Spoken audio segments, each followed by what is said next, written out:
жақсы ма? Бүгінгі видеоны да петельчикамен түсірмекшімін, өйткені тездетіп түсіріп жатырмын. Сол уақытасы. Бүгінгі видеода мен сіздерге ертегі оқып беремін. Мынандай кітаптан. Бірақ алдымен сәлемімді жолдап алайын.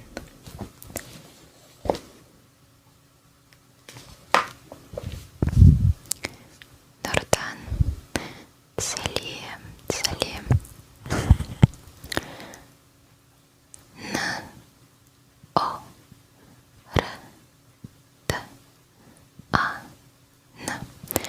Нұрдан сәлем, сәлем.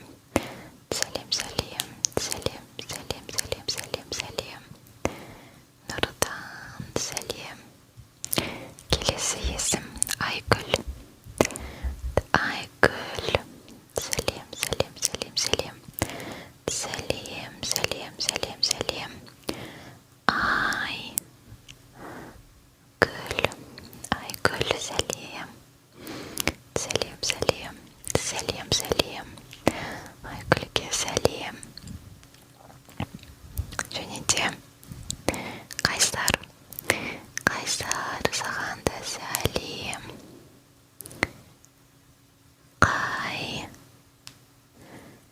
Қайсар. Қайсар. Сәлем, сәлем, сәлем, сәлем, сәлем, сәлем. Барлықтарыңызға сәлем. Сәлемімізді жолдадық, ендеше ертегіні оқуды бастайық.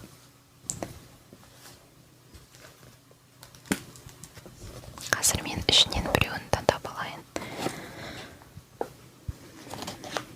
Негізі кітап ауыр. Үш тілек деген ертегіні алайық. 224-ші бет.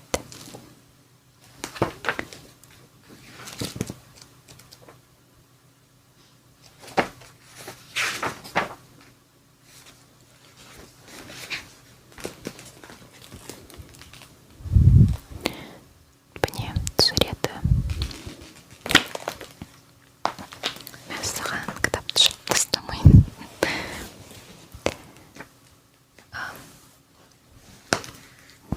Кішкене көрініп тұрсын деп былай тұрайын ба. Ерте заманда ерен бақытты болуды қиялдаған Жарлыбай, Құлбек, Ақжан деген үш жігіт арман қуып жолға шығыпты. Жапан кесіп, ел аралап, бақыт іздеген олар әбден қашып, бір бұлақтың басында дем алып жатып, түс көреді. Түсінде ақ киімді, ақ сақалды шал Жарлыбайға келіп, балам, қандай тілегім бар, айт, орындаймын, дейді. Қуанып кеткен Жарлыбай бірден шұбырта жөнеледі. Ата, маған астыма жүйрік сәйгүлік, үстіме сәнді киім, ішіп жеуге дәмді ас, және жоқ пендем, тек бір тілек айт, дейді ақсақал Жарлыбайдың сөзін бөліп, жалғыз тілегінді ғана орындаймын. Ал сіздердің қандай тілектеріңіз бар, соны жазып кетсеңіздер болады. Бірақ тілек, жалғыз бір тілек. Тағы да мынандай сурет. Ендеше маған бір сандық алтын беріңіз, дейді Жарлыбай бір үміт, бір күдікпен батылсыздау сөйлеп. Айтқаным болады, дейді қария салалы ұзын саусақтарымен сақалын сипап. Қазір кері қайт, үйіне жетіп есікті ашқан кезінде төр алдында бір сандық тұрады. Сұрағанын соның ішінде жатыр. Орнынан атып тұрған Жарлыбай бұл сөзді біреу-міреу естіп қоймады ма екен деп жан-жағына алақ-жұлақ қарайды. Бірақ айналада ешкім жоқ еді. Екі жолдас жиналып қасындағы серіктерімен қоштаспастан ауылына қарай жөнеп береді. Мен оятатын едім. Білмеймін, жалғыз өзім жүргім келмейді. Тағы мынандай. Ақ шапанды шал енді Құлбектің түсіне кіреді. Балам, сенің қандай тілегің бар? Айт, орындаймын, дейді ол. Ата, менің кен сарайым, қол қусырған қызметкерлерім жоқ, пендем, тек бір тілек айт, дейді ақсақал Құлбектің сөзін бөліп. Жалғыз тілегіңді ғана орындаймын. Олай болса, мені бір елге хан етіңіз, дейді Құлбек күдік аралас сенімсіздеу тіл қатып. Мен хан болғым келмейтін еді, қиын ғой хан болған. Айтқаным болсын, дейді қария салалы саусақтарымен сақалын сипап. Қазір күннің батысына қарай жолға шық. Алдымен алдынан ну орман, содан соң биік тау, содан кейін бір елді мекен кездесер. Міне сол жерге тұрақта, әлгі тілегінде сол арада орындалады. Орнынан ұшып тұрған Құлбек жан-жағына алақ-жұлақ қарайды. Бір жолдасы пысылдап ұйықтап жатыр, екіншісі орнында жоқ екен. Бірақ оған бас қатырып жатуға уақыт қайда? Құлбек ұйқыдағы серігін оятпастан асығып жиналып батысқа қарай атымдай жөнеледі. Жалғыз өзін тастап кетті десем.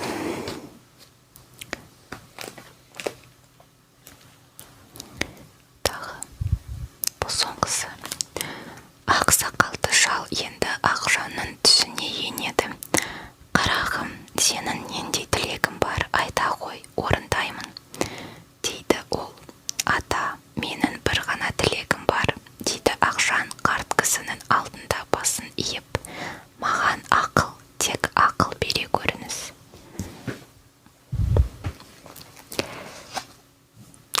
Қолымды алып қалды.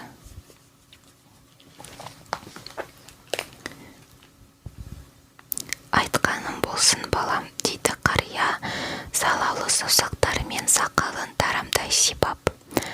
Қазір күннің шығысына қарай жолға шық.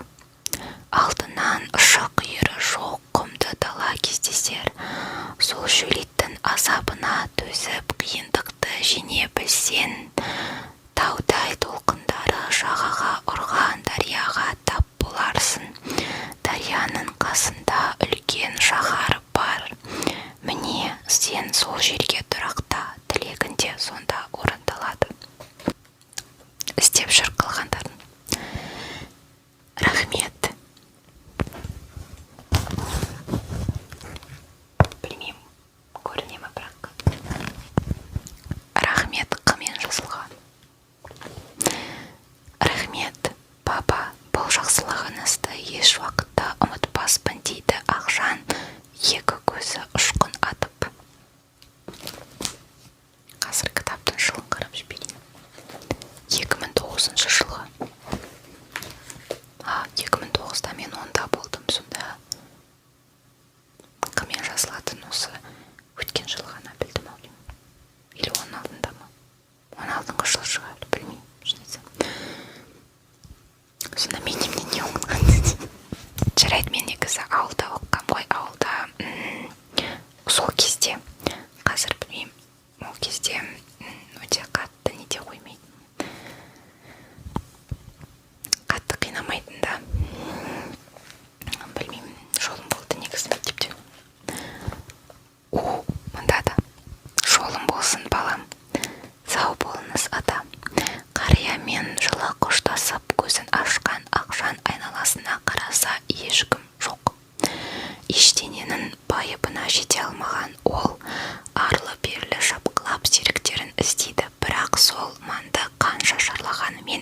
алмасам жырар еді деп пайымдаған менде көз алдына бір сандық алтынды елестеткен кезде қайтадан тәтті қиялға елтіп алға қарай ентелей түседі.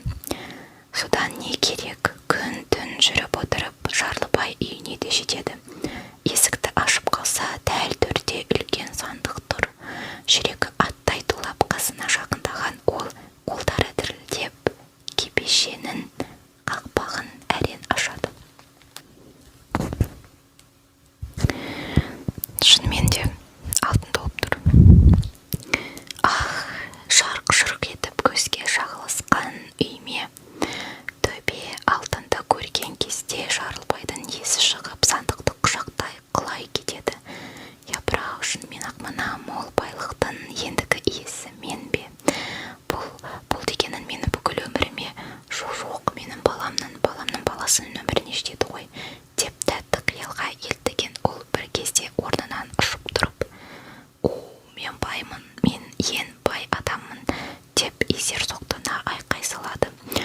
Қос жұдырығымен кеудесін соққылап, екі көзі ежірейіп шыға келеді. Әрине тойға жұмсап жібереді ғой қазір бәрін. Бұл күнді бір орнында байыз таппай, далаға кіріп шығумен өткерген Жарлыбай, ертеңіне алтынды не істеу керек жөнінде досымен кеңескенді жөн көреді. Әңгімені аузы ашыла тыңдаған сырласы, ойбай-ау, бұл Құдайдан берген сый ғой. Сондықтан сыйға сый дегендей, сен де көрші қоланды жақсылап бүркітіп жібер деп ақыл қосады. Енді мұнысы үшін шығар, артық шығынға аса зауқы соқпағанмен, досының сөзін жерге тастағысы келмеген Жарлыбай ертеңіне ауылын жинап үлкен той жасайды. Ішіп жем мол болады.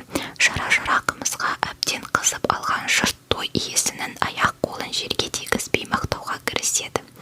Олардың сөзін тыңдасан, бұл аймақта Жарлыбайдан асқан жомарт жан жоқ. Жарлыбай мырза, Жарлыбай кен бейілді ұрлап алып кетті әрине. Қылаш мадақтауға көңілі тасып, бөркі қазандай болған Жарлыбай желдей есіп жасап жатқан тойын тағы 3-7 күнге созатынын әйгілейді. Бұған жұрт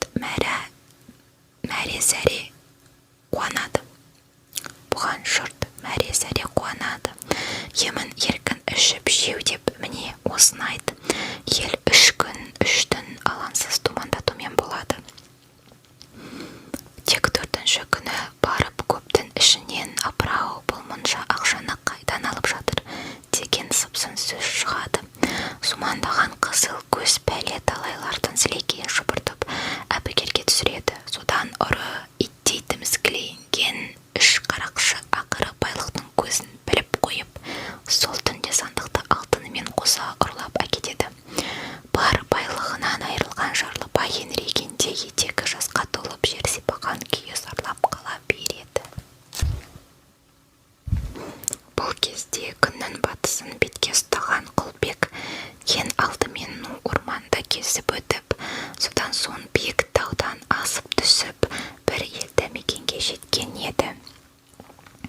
Алқынып-жұлқынып елдің шетіне аяғы әрен ілінген оны қару-жарақ асынған шолғыншылар ұстап алып, дереу хан сарайына жеткізеді. Сөйтсе хандары сол күні дүниеден өтіпті. Ал дәстүр бойынша әміршінің өлімінің үстіне келген сырт адамы міндетті түрде хан сайлануы тиіс екен. Осы салт бойынша Құлбек хан сайланады. Таққа отырып үлде мен бүлдеге оранған ол енді хан сарайын кеңейтіп, қызметшілерін көбейтуге кіріседі. Құрылыс 1, 2, 5, 8 айға созылып бара жатыр. Шыдамы таусылған Құлбек, мына жұмыстың қарқыны маған ұнамайды. Сондықтан істі тездету үшін құрылысшыларға жәрдемге әскердің тен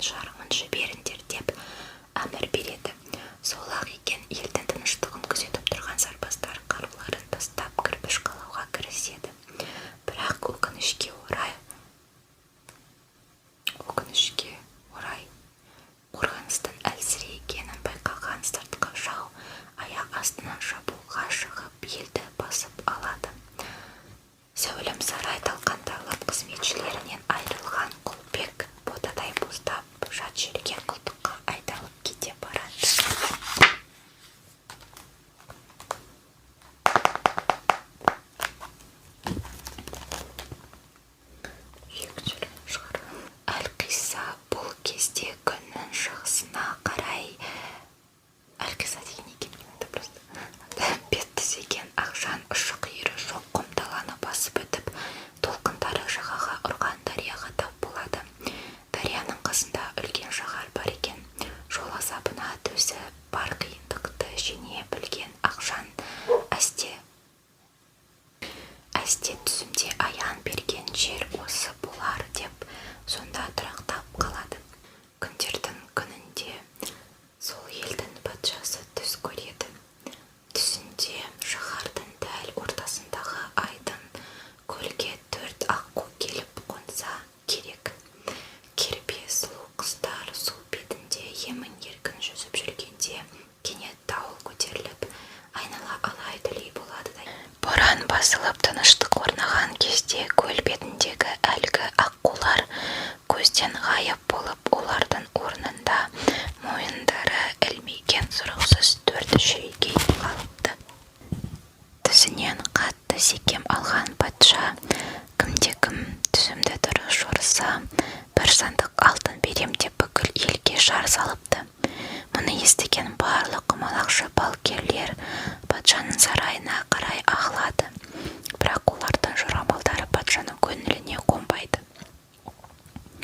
Күдерін үзе бастаған патшаға сәуегейшілердің соңын ала кірген Ақжан: «О мәртебелім, менің сөзіме құлақ салсаңыз, ең алдымен елде 4 жыл қатарынан молшылық, береке-бірлік болады. Кейінгі 4 жыл аштық, бейберекеттік әкеледі» дейді, әр сөзіне мән бере сөйлеп.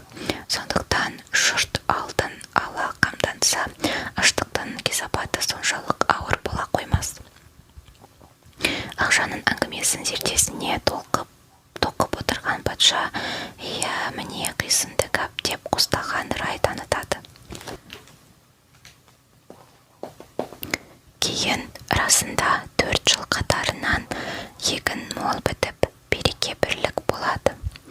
Сол кезде Ақжанның сөзін есіне алған патша: «Келер 4 жыл аштық әкелер, сондықтан азықтарыңды осы бастан әзірлеп қойыңдар» деп елге жарлық береді. Сөйтіп апаттың алдын алған жұрт жоқшылықтан дін аман шығады. Бұған бек риза болған патша Ақжанды шақыртып, о бастағы уәделі бір сандық алтынды сыйға тартады.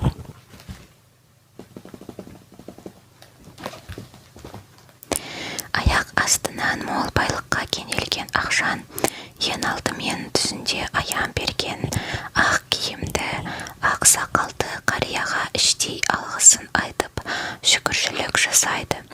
Бұл да бір Құдайдың маған көрсеткен жақсылығы шығар. Қолдарында осындай алтын, күмісінің жоқтығынан қаншама адам қайыршылық күн кешіп жүр.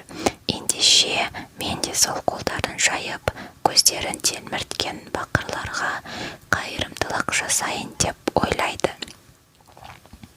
Осы шешімге берік тоқтаған Ақжан қайыршылар үшін арнайы үй салдырып, оларды қамқорлыққа алады. Жатын орын бөліп, тегін тамақ ұйымдастырады. Әрі бұл жақсылықтар патшадан алған алтынның арқасында жасалынып жатқанын да жасырмайды.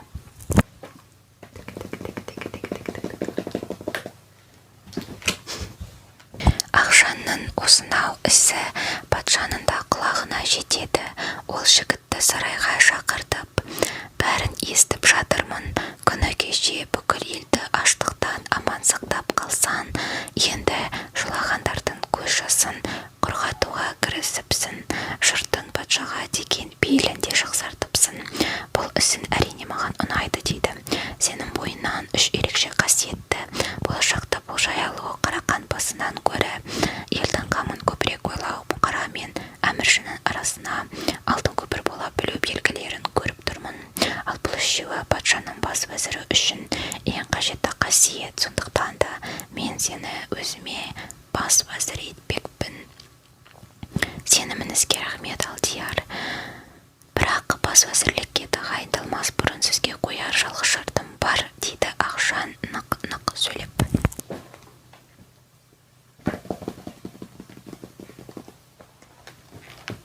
«Айта бер, тыңдап тұрмын. Айтсам, сіздің елге іштен келер жау жоқ. Соңғы кездері мұнда береке бірлік орнай бастады. Ал ол бар жерде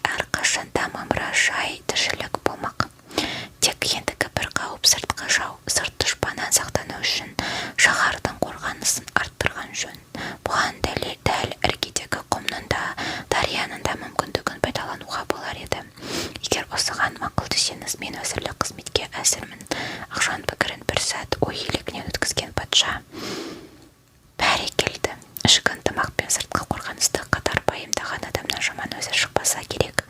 Ендеше болсын әлгі айтқандарын деп біржола келісімін береді.